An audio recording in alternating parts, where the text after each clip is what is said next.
নমস্কার বন্ধুরা, তোমাদের সকলকে আমার চ্যানেলে স্বাগত জানাই। আজকে আমি আবার তোমাদের কাছে একটা নতুন ভিডিও নিয়ে চলে এসেছি। যদিও বা ভিডিওটার বিষয়বস্তু জব ভ্যাকেন্সি বা জব রিলেটেড কোনো কিছু নয়। তোমরা অবশ্যই জানো যে আমাদের অল ওভার ইন্ডিয়াতে কি এসআইআর চালু হয়ে গেছে, তাই আমাদের রাজ্যে অর্থাৎ ওয়েস্ট বেঙ্গলেও কিন্তু চালু হতে চলেছে। অর্থাৎ কাল থেকেই কিন্তু মোটামুটি এটা চালু হতে চলেছে। তো কবে কোন কোন প্রক্রিয়া চলবে না চলবে সেই রিলেটেড আজকে আমি কিছু কথা বলবো। অর্থাৎ আমাদের এই ভিডিওতে তোমরা কী কী পাবে না সেটাই প্রথমে বলে নিই। যে এই ভিডিওতে দেখতে পাবে তোমরা যে কবে কোন কী কী প্রক্রিয়া চলবে না চলবে সেটা নিয়ে ফার্স্ট, তার সঙ্গে কোথায় কোথায় এটা চালু হচ্ছে, অর্থাৎ আজকে যে ঘোষণা করা হয়েছে অর্থাৎ আজকের পর যে এটা কোথায় কোথায় চালু হচ্ছে সেটা তোমরা জানতে পারবে। তারপর এই যে এসআইআর এর জন্য কী কী ডকুমেন্টস লাগবে আর ডকুমেন্টস না থাকলে তোমাদেরকে কী করতে হবে। আর অর্থাৎ তোমাদের এই এসআইআর সম্পর্কে যা ধারণা দরকার বা যা কিছু জিজ্ঞাসার বা যাই থাকে না কেন সব কিছু আমি তোমাদের এই ভিডিওতে দিয়ে দেবো। তাই তোমরা প্রথম থেকে শেষ পর্যন্ত দেখো। যদি কোনো কিছু এরপরেও কোশ্চেন থাকে তাহলে অবশ্যই কমেন্ট করে জানাবে। আর পশ্চিমবঙ্গের কোন কোন জেলা থেকে তোমরা দেখছো অবশ্যই কমেন্ট করতে ভুলবে না। চলো তাহলে প্রথমেই দেখি যে কবে কোন কোন প্রক্রিয়া চলবে। প্রক্রিয়া চলবে বলতে দেখো যে 4 তারিখ অর্থাৎ নভেম্বরের 4 তারিখ থেকে ডিসেম্বরের 4 তারিখ পর্যন্ত এনুমারেশন ফর্ম ফিল আপ চলবে। এখানে কি না 4ই নভেম্বর থেকে। তবে একটা কথা বলে রাখি যে কালকে অর্থাৎ 28শে অক্টোবর, ওকে, 28শে অক্টোবর থেকে তোমার 3rd নভেম্বর পর্যন্ত কিন্তু কি ট্রেনিং চলবে। অর্থাৎ তাদেরকে আবার নতুন করে আবার ট্রেনিং করানো হবে। যদিও বা এর আগে একবার ট্রেনিং হয়েছিল, আবার নতুন করে ট্রেনিং করানো হবে এবং ট্রেনিংয়ের পর অর্থাৎ 4th নভেম্বর থেকে 4th ডিসেম্বর পর্যন্ত কিন্তু ফর্ম ফিল আপ দেওয়া হবে। ফর্ম ফিল আপ দেওয়া হবে বলতে এটা প্রত্যেকটা বাড়িতে বাড়িতে তারা দিয়ে আসবে, অর্থাৎ বিএলও যারা আছে তারা কিন্তু বাড়িতে বাড়িতে দিয়ে আসবে এবং তাদের যে ডেটাগুলো আছে সেগুলো কালেক্ট করবে। এরপর একটা কথা বলে রাখি, যদি কোনো কেউ বাইরে থেকে থাকে বা প্রবাসী ভোটার হয়ে থাকে তাদের ক্ষেত্রেও কিন্তু একটা সুবিধা আছে, সেটা আমি পরে বলছি। এরপরে আসছে 9ই ডিসেম্বর থেকে কিন্তু যে ভোটার তালিকা, সেই ভোটার তালিকা একটা হালকা যে তারা যে কী কী করছে না করছে সেটার উপর একটা বেশ করে একটা ভোটার তালিকা প্রকাশ করা হবে। এরপর 9ই ডিসেম্বর থেকে 8ই জানুয়ারি পর্যন্ত যদি তা কারো কোনো কিছু কমপ্লেন থাকে যে আমার নামটা আসেনি বা নাম চলে গেছে এরকম টাইপের যদি কোনো কিছু থাকে তাহলে সেক্ষেত্রে তারা কিন্তু অভিযোগ জানাতে পারবে। অভিযোগ জানানোর পর 9ই ডিসেম্বর থেকে 31শে জানুয়ারি, অর্থাৎ 9ই ডিসেম্বর থেকে অলরেডি কিন্তু অভিযোগ জমা দিচ্ছ, কিন্তু তার ভিত্তিতে একটা যে শুনানি, যেটা 9ই ডিসেম্বর থেকে 31শে জানুয়ারি পর্যন্ত একটা এর শুনানি দেওয়া হবে। এরপর কি 7ই ফেব্রুয়ারি 2026 সালে কিন্তু এই যে voter list, final voter list, সেটা কিন্তু প্রকাশিত হবে। তাই আমি তোমাদেরকে সব ডেটগুলো ভালো করে বলে দিলাম, তাই তোমার ডেটগুলো কিন্তু অবশ্যই মনে রেখো। অর্থাৎ আমাদের কাছে 4ই নভেম্বর থেকে অর্থাৎ 4th নভেম্বর থেকে 4th ডিসেম্বর পর্যন্ত কিন্তু এই ফর্মটা দেওয়া হবে। তাই ফর্মটা কিন্তু তোমরা অবশ্যই কালেক্ট করবে, যাদের যাদের দরকার তারা তারা কালেক্ট অবশ্যই করবে এবং তার সঙ্গে সই করবে, অর্থাৎ সবারই কাছে কিন্তু যাবে। ওকে, এরপরে আসছে কি, এরপরে যে শুরুটা হচ্ছে সেটা কতদিন পর আমাদের দেখতেই পাচ্ছ যে আজকে অর্থাৎ 27 তারিখে এটা বলে দেওয়া হয়েছে, অর্থাৎ তারা বলে দিয়েছে এবং তার সঙ্গে 28 তারিখ থেকে কিন্তু ধরতে গেলে এটা এসআইআর শুরু হয়ে যাচ্ছে।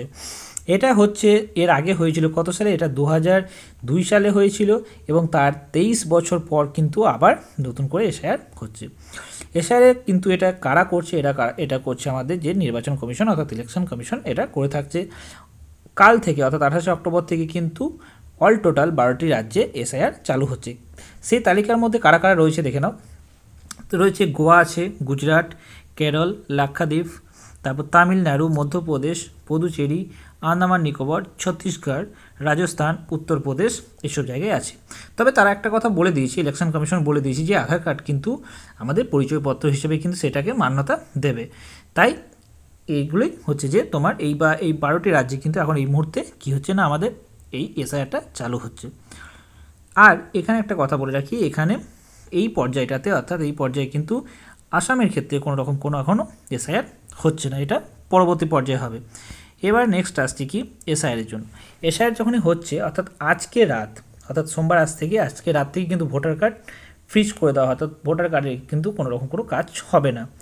2002 সালের যদি এরপরে আসছি কি 2002 সালে যাদের এসআইআর তালিকায় নাম আছে যদি ম্যাচিং হয়ে যায় কিন্তু তাদেরকে আর কোনো রকম কোনো নথি দিতে হবে না, তাদের কাছে ফর্ম যাবে, জাস্ট সেখানে সই করলেই হয়ে যাবে।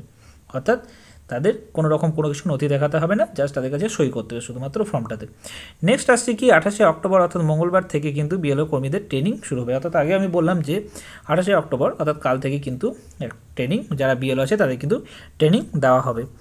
এরপরে আসছে কি না বিএলওরা কিন্তু তোমাদের বাড়িতে 3 বার করে যাবে, অর্থাৎ কারো যদি কোনো কিছু প্রবলেম থাকে আর থাকে সেই জন্য তোমাদের বাড়িতে 3 বার করে যাবে এবং সেই জন্য তারা তোমাদের কী করবে ডেটাগুলো কালেকশন করবে। এরপর আছে কি প্রবাসী ভোটারদের জন্য যে কথাটা বলেছিলাম, প্রবাসী ভোটার যারা আছো তাদের ক্ষেত্রে কিন্তু অনলাইনেও ফর্ম ফিল আপ করতে পারো, অর্থাৎ শুধুমাত্র যে অফলাইনে হবে তা নয়, অনলাইনেই কিন্তু তোমরা ফর্ম ফিল আপ করতে পারবে। আর একটা কথা বলে রাখি বারবার করে যে কোনো যোগ্য ভোটারের কিন্তু নাম বাদ যাবে না। যারা অবভিয়াসলি ডকুমেন্টস দেখাতে পারবে, যারা যোগ্য তাদের কিন্তু বাদ কখনোই যাবে না। এটা মূলত করা হচ্ছে যারা বাইরে থেকে এসেছে তাদের জন্য এটা, অর্থাৎ আমাদের যারা আছো এখানে তাদের ক্ষেত্রে কোনোরকম কোনো প্রবলেম হবে না। হ্যাঁ, একটা কথা অনেকেই এটার জন্য চিন্তিত আছো যে আমি অন্য জায়গায় থাকতাম এখন অন্য জায়গায় এসেছি, তাদের ভোটারের জন্য অবশ্যই তাদের পুরনো ভোটার অর্থাৎ তাদের যদি 2002 সালে নাম থেকে থাকে সেখানে পুরনো জায়গাতেই হোক বা নতুন জায়গাতেই হোক, যদি ম্যাচ করে যায় তাহলে তাদের ক্ষেত্রে কোনোরকম কোনো প্রবলেম হবে না।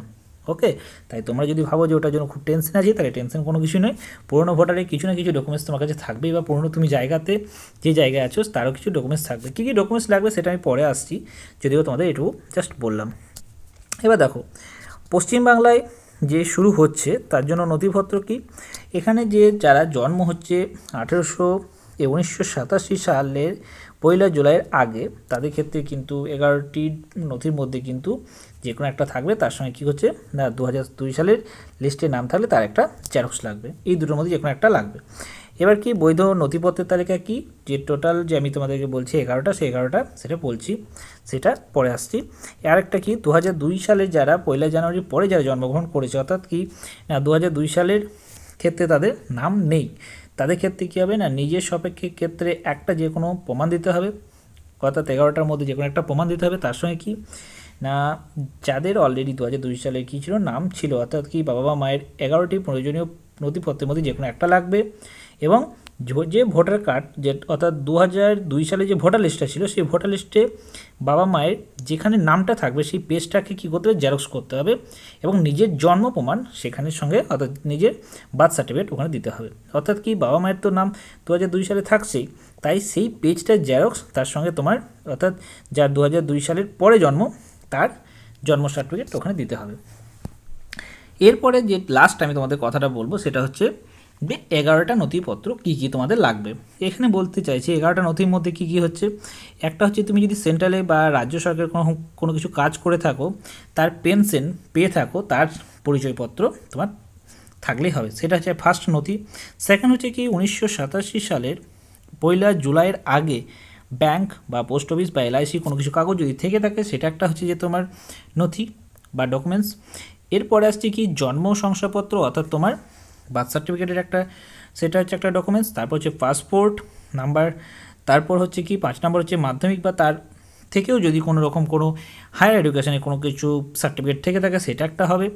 তার সঙ্গে কি 6 নম্বর হচ্ছে রাজ্য সরকারের জন্য রাজ্য সরকারের উপযুক্ত কর্তৃপক্ষের দেওয়া অর্থাৎ তোমার ডোমিসিয়াল সার্টিফিকেট যদি থেকে থাকে তাহলে সেটা একটা লাগবে। ফরেস্ট রাইট সার্টিফিকেট যদি ফরেস্ট এরিয়ার ক্ষেত্রে যদি তুমি হয়ে থাকো সেখানে একটা সার্টিফিকেট যদি থাকে সেটা, জাতিগত অর্থাৎ নর্মালি কাস্ট সার্টিফিকেট যেটা বলা হচ্ছে সেটাও যদি থাকে সেটাতেও হবে। তাছাড়া কোনো নাগরিকের ন্যাশনাল রেজিস্টারে যদি তোমার নাম থাকে সেই কাগজ দেখালেও হবে, এবং স্থানীয় প্রশাসনে দেওয়া কোনো পারিবারিক রেজিস্টার অর্থাৎ অনেক ক্ষেত্রে বাড়িতে হোল্ডিং নাম্বার দেওয়া হয় সেই কাগজ যদি থেকে থাকে সেটাও কিন্তু এখানে বৈধ হিসেবে মানা হবে। অথবা বাড়ি দলিল বা বাড়ির পর্চা এগুলো যদি থেকে থাকে সেটাও কিন্তু মান্যতা দেওয়া হবে। অর্থাৎ তোমরা দেখতেই পাচ্ছ যে এখানে টোটাল 11টা নথি আছে, সেই 11টা নথির মধ্যে যে কোনো একটা নথি তোমাকে কিন্তু দিতেই হবে, অর্থাৎ এই 11টা নথির মধ্যে একটা তোমার যে কোনো নথি থাকলেই হবে।